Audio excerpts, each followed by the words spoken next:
Hello and welcome to the Music Business Buddy with me, Johnny Amos, podcasting out of Birmingham in England. I'm the author of the book, The Music Business for Music Creators. I'm a music producer, a consultant, an artist manager, and a senior lecturer in both music business and music creation. Wherever you are, whatever you do, consider yourself welcome to this podcast and to a part of the community around it. I'm here to try and educate and inspire music creators from anywhere in the world in their quest to achieving their goals by gaining a greater understanding of the business of music. Okay, so in this week's episode, I am joined by session musician Collette Williams. Now, Collette is a fine example of a music industry professional, fine example of a human being, and actually somebody that I've been trying to get on the podcast for quite a while. She's a busy lady, right?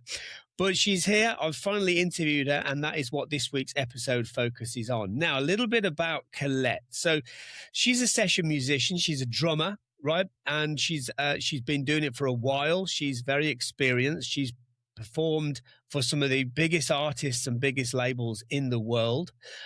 She was also a part of Ruse. For anybody that's familiar with Ruse were a duo, a very, very, very cool duo that were the first act ever signed to Marshall Records.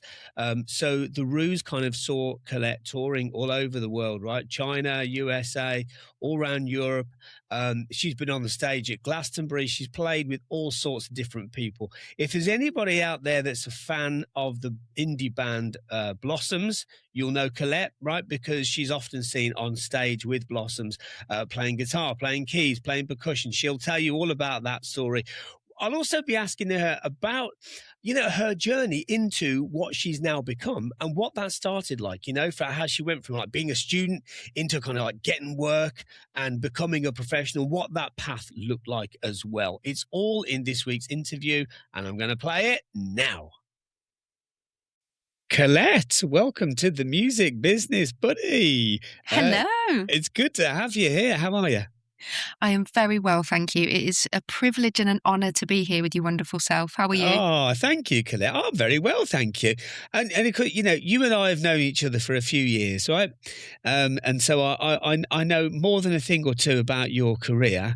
And for ages now, I've always thought, I've interviewed you before, Collette, right? But, not on this podcast, but you have. Elsewhere, right? Mm-hmm. And I've always thought, God, Collette would be such a great guest on the podcast. And so, you were in a room near me the other day and I said, Collette, how would you feel about coming on the podcast? And thankfully you said yes, and here we are. Absolutely. So, it was one of those carpe diem moments, wasn't it? It was. And I'm thrilled. So thank you for joining me.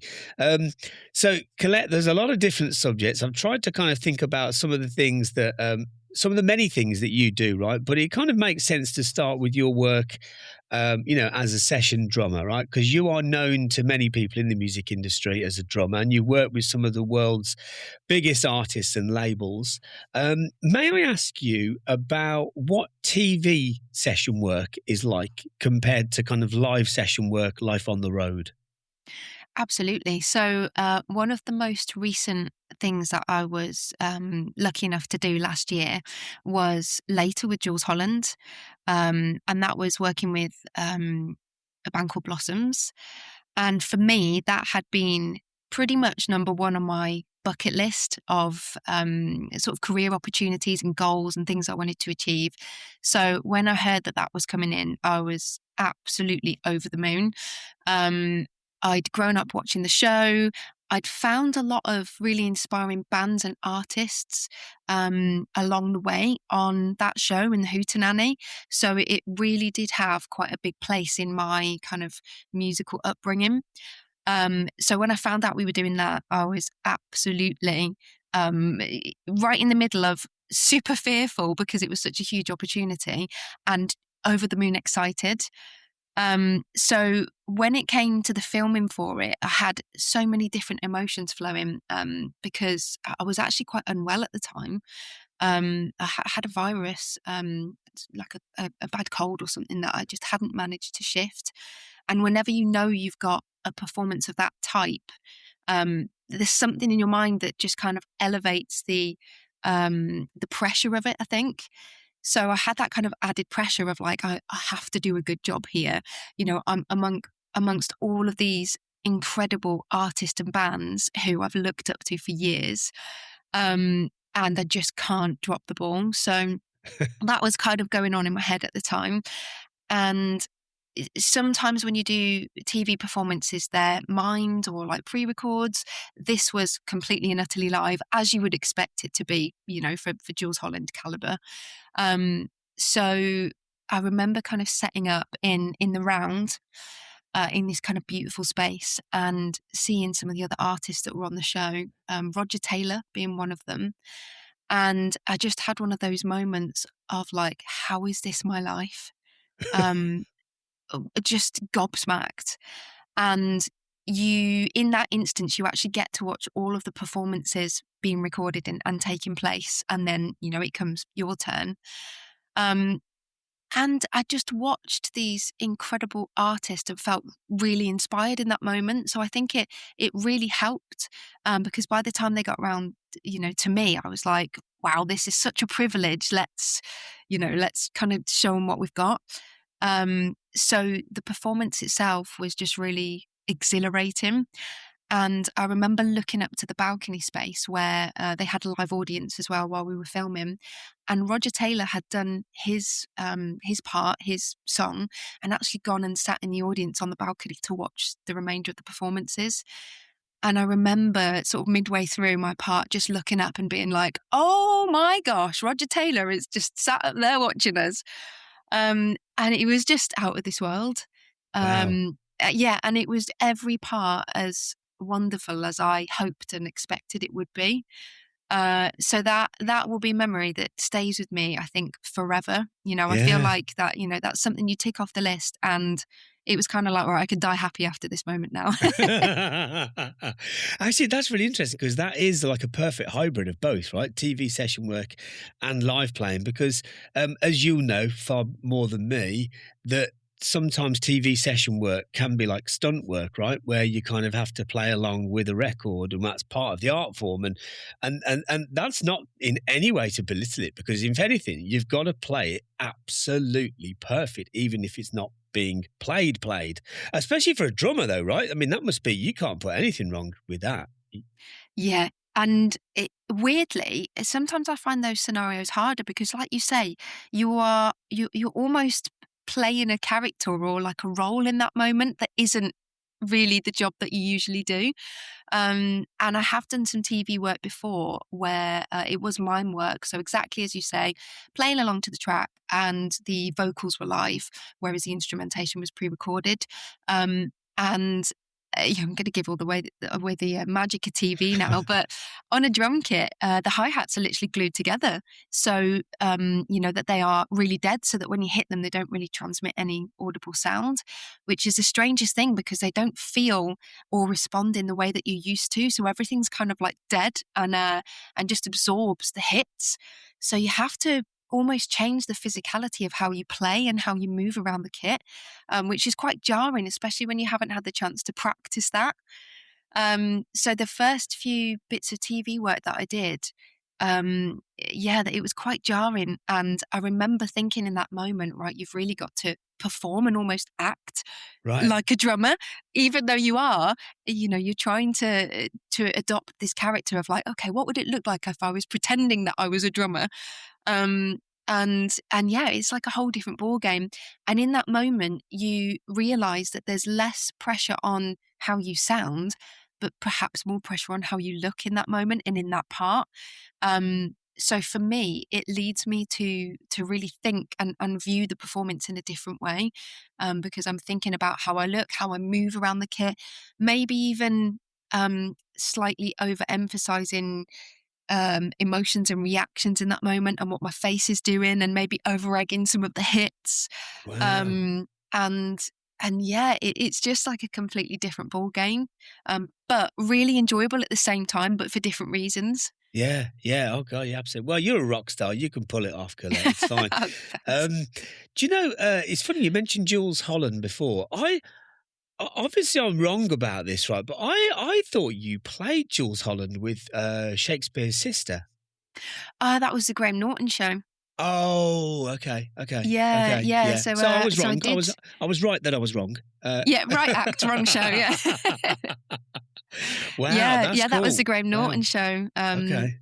Yeah, that was a really fun performance as well.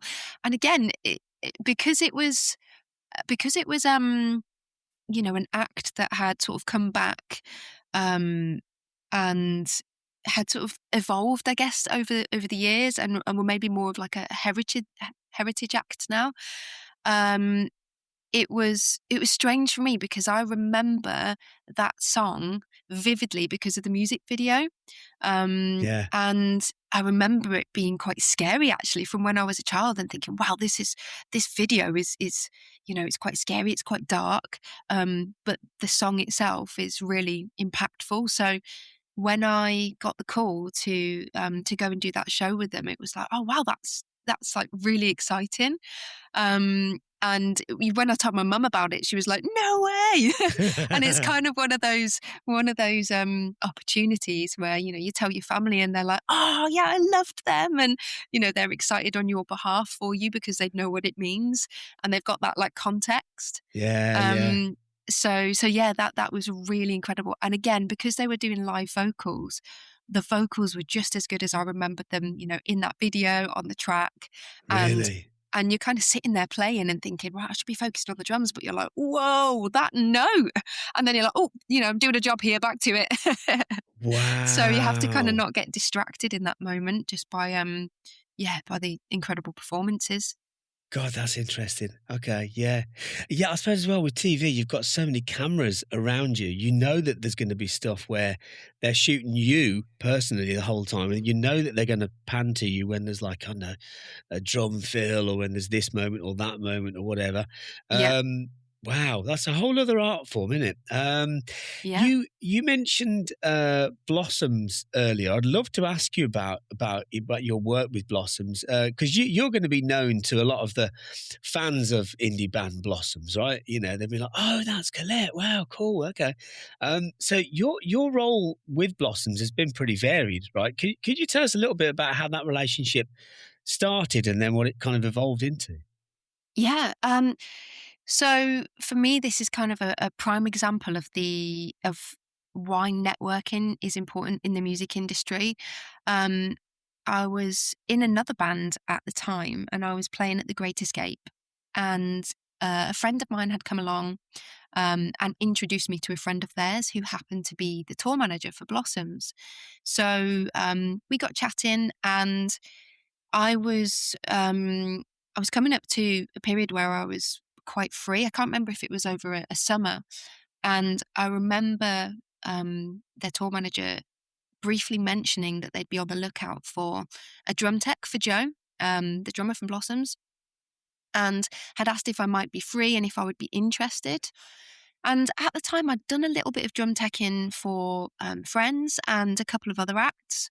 Um, and it's something that I kind of fell into, really.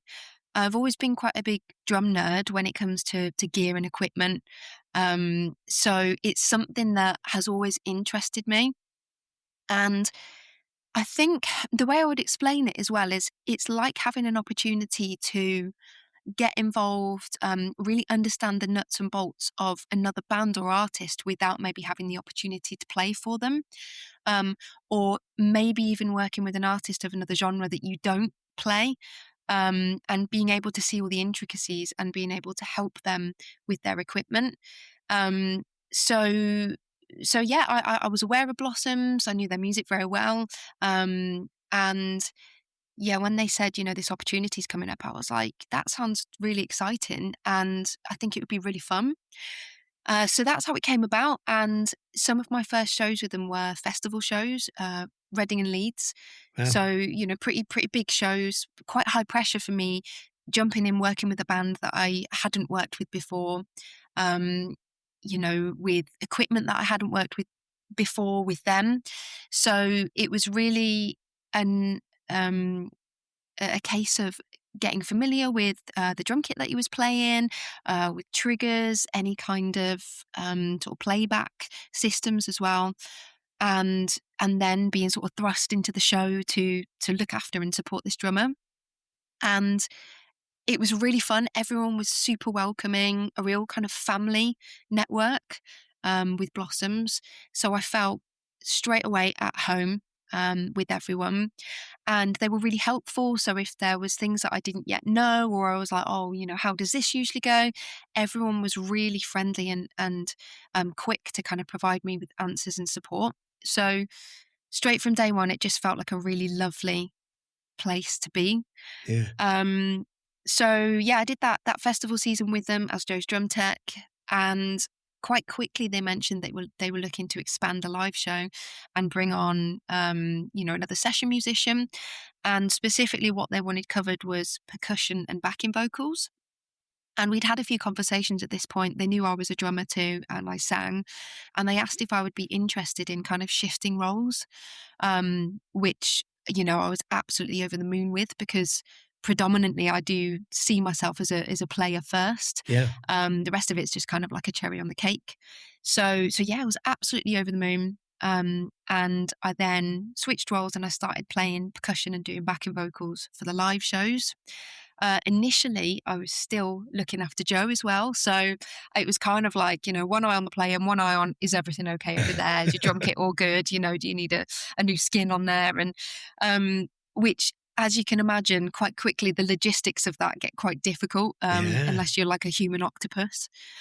So I was looking after Joe for a little while, and then we had like a bit of a rotation where we had another drum tech come on board to sort of fully take that place.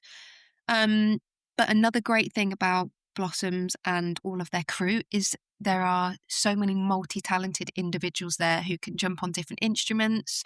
If something goes wrong or if someone's ill, it's like, don't worry, I got guitar duties, I know the parts for that.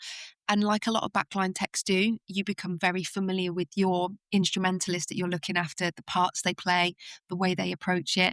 And you are kind of like their shadow in a way. So that was really useful. And that's how I kind of stepped into playing with them down that pathway. Wow. Okay. Okay. So you go from, reliable, brilliant drum tech into, can you play? Yes, you can. Can you sing? Yes, you can. But I'm just thinking, for the benefit of those that might be listening to this going, yeah, but we've seen you playing guitar for them as well. Like what happened after that? Because I mean, you're around people in the band that are like, multi-instrumentalists and, extremely accomplished at what they can all do, as you say, individually as well as collectively. But then you then step into the role of playing other stuff for them as well. Is that right? Yeah. So that was actually born out of musical direction, really, because Blossoms are really creative and explorative when it comes to what should be on the recordings and the albums. And I'd actually had a little bit of time off on maternity leave in between their albums. And when I came back to work with them, uh, they'd just written and completed a new album, and there was less percussion parts, or less call for there to be live percussion, really. So they'd layered a lot more acoustic guitar parts and more keys on the latest album.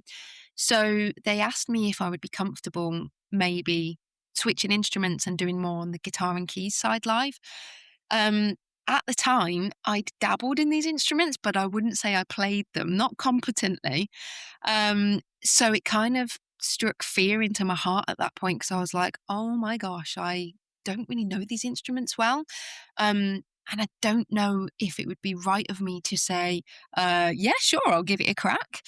Um, and equally, I was like, oh, but I don't want to lose my job or my place with them. No, no, no. Because, the nature of being a session musician, you are not formally part of the band, you are sort of those extra services.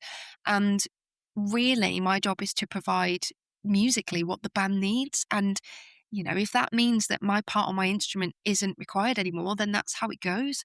So I did really, really want to stay working with them. So I was trying to walk this fine line of being authentic and honest about my skill set, but still having that opportunity. And I just said, look, I'm going to be really straight with you. They're not really two instruments that I'm massively competent with. But if you are willing to support me with learning those parts, and kind of help me through, then I'm more than willing to do that and sort of switch roles. And they were like, yeah, absolutely. You know, we're not expecting you to be a virtuoso. A lot of the parts were kind of chordal support, as I said, acoustic guitar. And they were like, we can absolutely kind of, show you the direction we want or give you support with that, which I was really, really happy about. That's nice. So I spent a lot of time perfecting the parts, getting more comfortable with the instruments. And my first show back with them was actually at Gunnersbury Park, supporting Tom Grennan. So no pressure. I think Oh, I think it was about 50,000 people, so it was a mind-blowing amount of people. And it was one of those moments where you're like, I've got two options here. I either crash and burn in front of a lot of people, or I go up there and smash this. yeah. And there's only really one option, isn't there? So I I can remember that vividly, standing on stage and feeling really out of my comfort zone because I was stood with an instrument that I don't usually play. I'm usually behind this huge monstrosity of percussion and quite hidden, which I love. And I was there quite stark with this guitar thinking, okay, here we go. Um, so yeah, it was a real leap of faith for all parts and everyone involved. And I'd hope and like to say that, I did a good enough job. I mean, I'm still here. So Yeah. yeah, so it was really wonderful that they had that faith and trust in me. And vice versa, that I knew that they kind of, believed in my skills really. So yeah, it was a really wonderful opportunity. So I do currently play guitar and keys for them, backing vocals, a little bit of percussion still comes in from time to time. But yeah, it's a bit like a musical revolving door ultimately. Wow. Okay. So if we see you, later this year or next year on stage with Blossoms playing saxophone, Yeah, with cymbals I'm between your miming. knees, then then we'll know why. We're like, she's done Yeah. it again. Yeah, There's no I'm end going to for the full this. sweep. Yeah, the full orchestra. I tell you what, though, Colette, good for you, though, because you were in a spot there, right, where you could have gone, you know what, that's just a little bit beyond where I want to be here, or I suggest you work with somebody else, and I'm sure that they would have thought nothing less of you, right? But it speaks Yeah, volumes about you that you didn't, and that you embraced that, and now it's a thank part of you. your portfolio forever. Good for Yeah, it you. it was one of those catalyst moments for me where, it's two instruments that I've really always wanted to have a reason to be better at.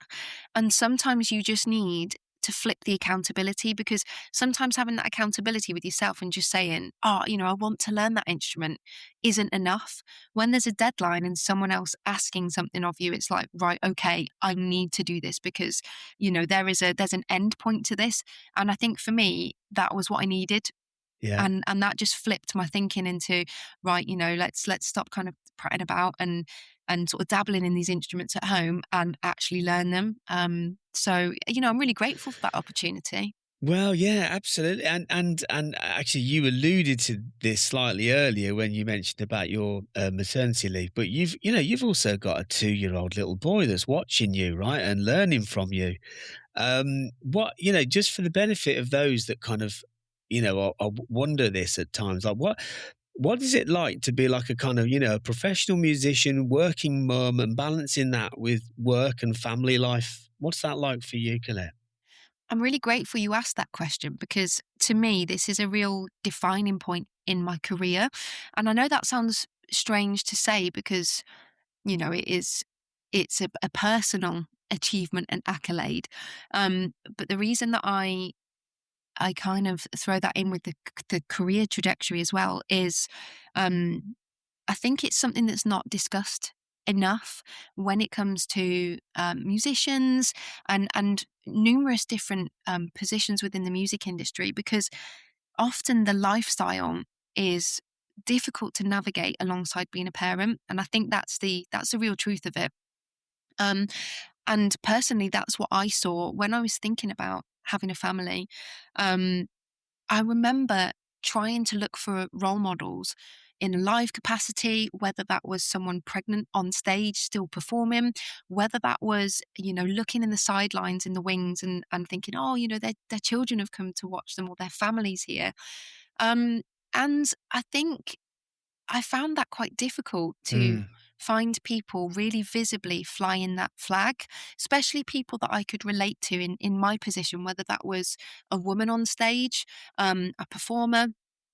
And I think for a long time, I remember thinking, how will I know what that could look like if I can't see anyone around me doing it? And I really did try to seek out people and have discussions quite openly of, how do you find it being a parent in the music industry, and what does a typical week look like for you? Because I really think some of that confidence and strength to know that you can do something like that comes from hearing about other people's experiences. So when I found out I was pregnant, it was really important to me to try and be a little bit of that beacon, maybe to other people who had toyed with the idea of having a family and thought maybe it's not possible because I don't see anyone doing it. Um, and I was due to go on a small run of shows with Blossoms at the time when I would have been 7 months pregnant. And in my head, I was like, this is a real opportunity for me to stand up there and be like, look, here I am, I'm pregnant, I'm performing, this is completely Wow. possible. Powerful. And hopefully, kind of spread that message on. So I was really grateful for the opportunity to do that. I remember the talks with the Blossoms team. They were over the moon when they found out. They were super supportive.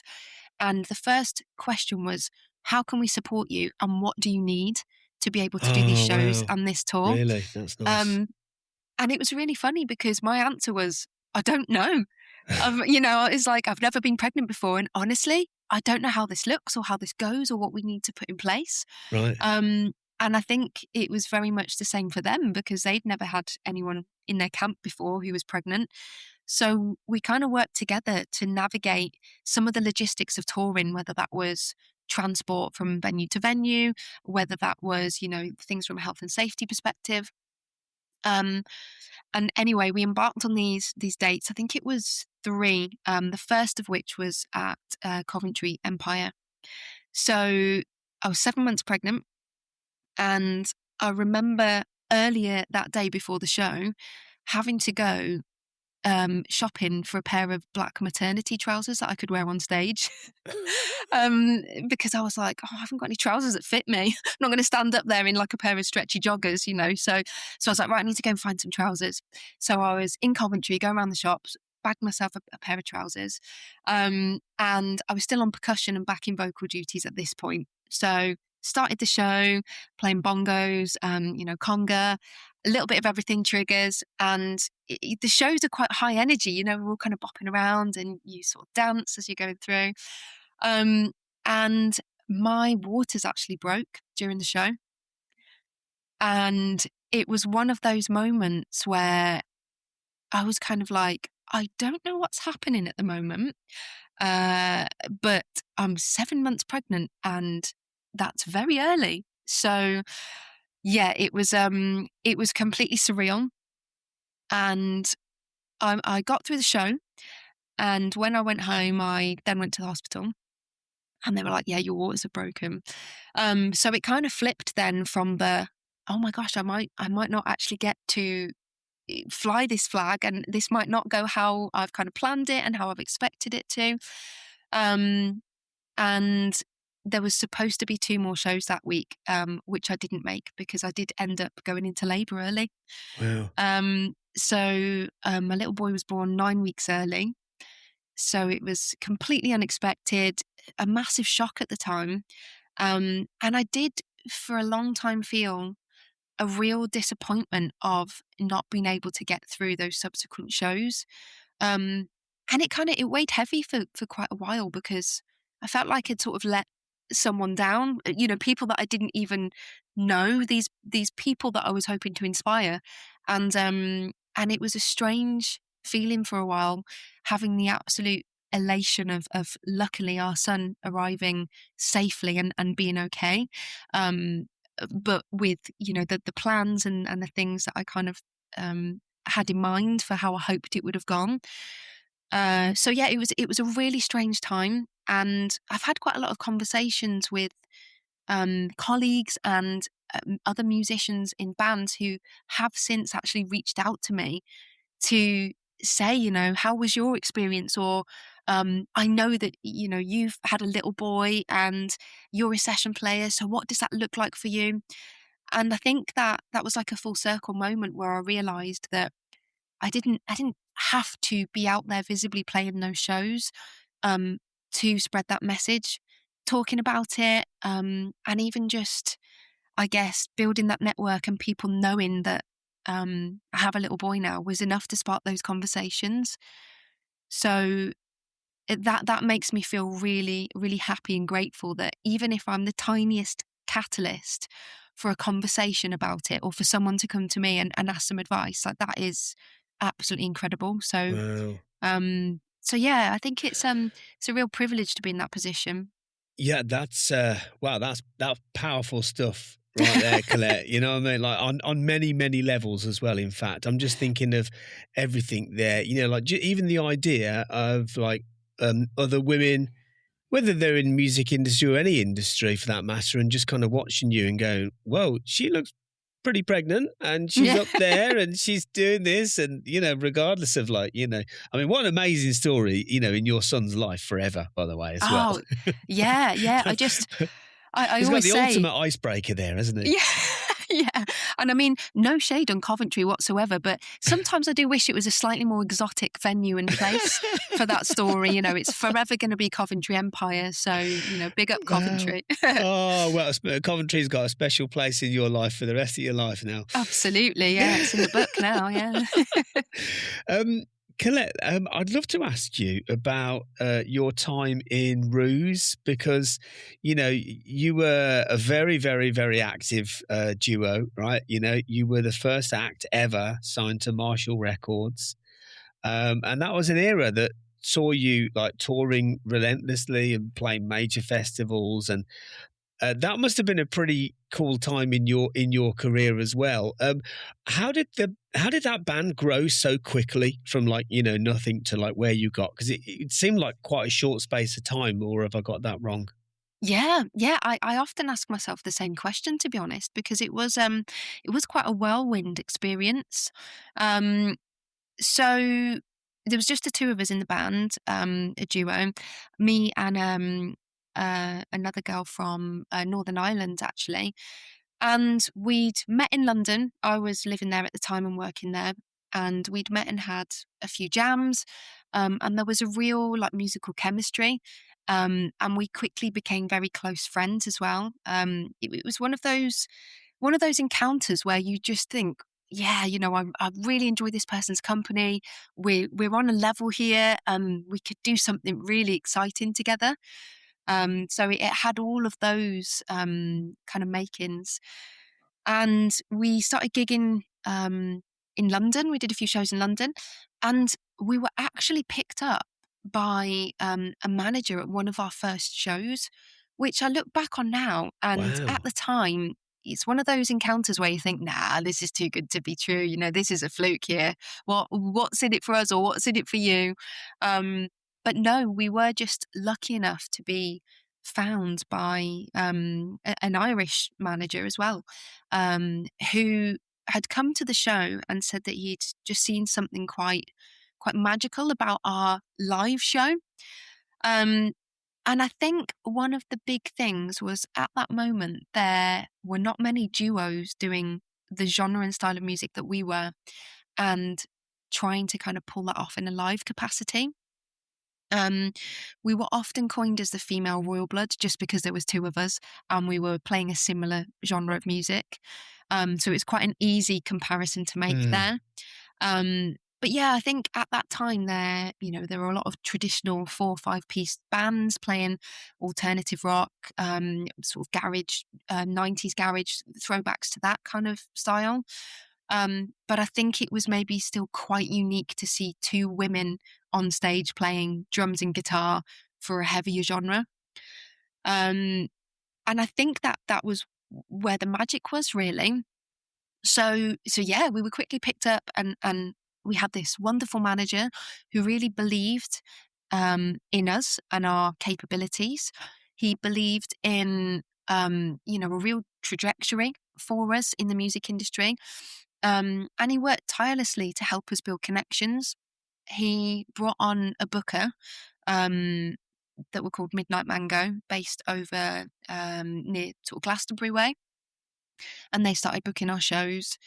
And we just found ourselves with a real jam-packed touring schedule quite quickly. And I think the reason that things elevated so fast is we were just always on the road. We were always performing. We were always networking. Um, After every show that we played, we would literally hop off stage and run to the merch desk and man the merch desk ourselves. Which often resulted in, the whole audience looking that way at the stage and then looking that way to come and chat to us. That's good. And we absolutely loved it. It was a real organic time in our lives where we were still grassroots enough to be able to go and man our own merch desks. Um, and I think that was what kind of catapulted us. It was the fact that we were having these conversations with our fan base. We had, the time to talk to them and actually make connections with them, which I think sometimes is not always possible these days, whether it's budget restraints, whether it's a security perspective. There's lots of different reasons. And I think that was a real magical moment for us in building a genuine and connected fan base. And I think when you have a genuine fan base, that is when things organically happen for you. Yeah. If people believe in you and they feel a connection, and they feel the passion from your music, then they will buy your merch, they will buy tickets to your shows. And we were just lucky enough to forge that relationship early on, I think. From that moment, we then had US management come on board. We had a record label, Marshall Records.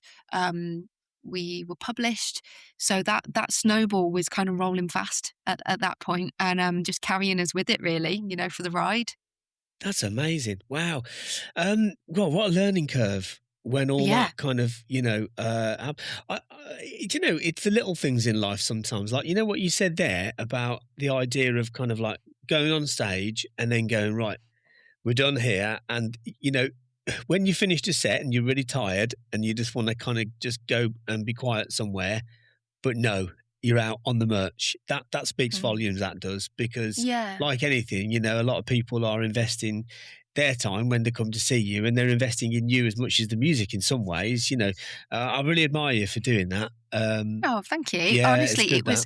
it was amazing for us because it's not often you get to be on ground level hearing what your fans are actually saying about you. Yeah, it's Um, important. Sometimes, it's via the record label. Oh, you're great, and you're this and that, and that's wonderful. And obviously now it's online, maybe, but there's something magical about that face-to-face connection and what people say in that moment. I think there's a lot of Yeah. authenticity there that you sometimes don't get, and aren't privy to. So yeah, it was a real magical time. Good for you. Good for you. An hour later, that heat's gone as well. There's the magic 15 minutes when you first come off, isn't there, where Yes, yeah. people really Well, I want to think talk it, to it you. must be the like the serotonin and all those kind Yeah. of bits just to play, and the adrenaline, and yeah. That's amazing. Wow, it's Yeah. really nice to hear about that era of your life. What was the early kind of part of your career like, Collette? Can you talk us through your sort of student, like you from student to professional? Like, what did that look like for you? Yeah. So I studied music at Leeds University. So I did a degree in popular and world music, specializing in drum kit and percussion. And then I moved down south after that. So I kind of gravitated towards London. I got a job at a music university there, and I was actually in the admissions team. So I wasn't playing or teaching, but I kind of saw it as a bit of an in towards the music industry. Even though it wasn't the music industry, it was more music education. I think I was just intrigued as to where that pathway might lead me, because I didn't really have a musical network outside of my fellow students that I'd studied with at that point. And I needed like a starting point and a launch pad. So I thought, this is a good as opportunity as ever. Let's go and work for this music uni, work in admissions. I was still very passionate about music education, recently graduating. And it was a nice place for me to start off. So I moved towards London and I just started asking around, where musicians were going, what kind of gigs were on, and started to try and branch out a little bit and just go places, take things in. I went to a few jam nights. And at the time I was quite overwhelmed and quite introverted. So I didn't necessarily have the confidence to just go to a jam night and get up and play. So I'd sit in the audience, I'd try and soak it all in and then think, right, next time maybe I'll get up and play. Now I've kind of got a grasp on what's going on and what kind of people are here, what kind of styles are being played. And I just slowly sort of came out of my comfort zone and found friends, and I'd go again and be like, oh, I saw you last time, nice to meet you. And yeah, things just kind of snowballed from there. So I built up a few connections. And through the grapevine, I heard about auditions that were taking place. So I'd sign up for auditions that I was kind of relevant for. I did a few bits for up and coming artists. I did some auditions for well-known artists. Um, and then record labels and different opportunities. And each time it was really scary because I never really knew what to expect. And I knew that there would be a real high caliber of other musicians there. So you always know that you kind of have to present on your A game. And I think some of the first auditions I did, I definitely didn't know what to expect. And I was like, whoa, I'm kind of in over my head here. And I just learned something and took something away from every opportunity and kept trying to kind of go up the ladder until something stuck. And out of that, I did some session work. I did some of the TV shows that we talked about. And I think it was just a case of getting my face out there, and then people would be like, oh, she did that last time, or she worked with that act.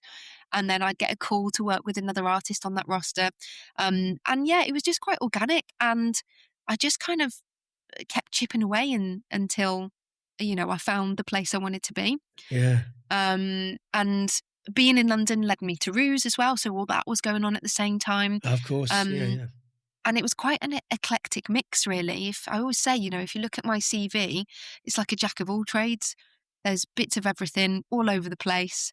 And I actually heard Ray's drummer, Matt Brooks, talking about something just today where he was kind of explaining that in between the playing for artists and the incredible opportunities and the real impressive things on the CV, for a lot of people, there are these other bits that are maybe a little bit obscure, and that might be working behind the bar in a venue. It might be doing a little bit of admin work, or something that's kind of music related but not playing.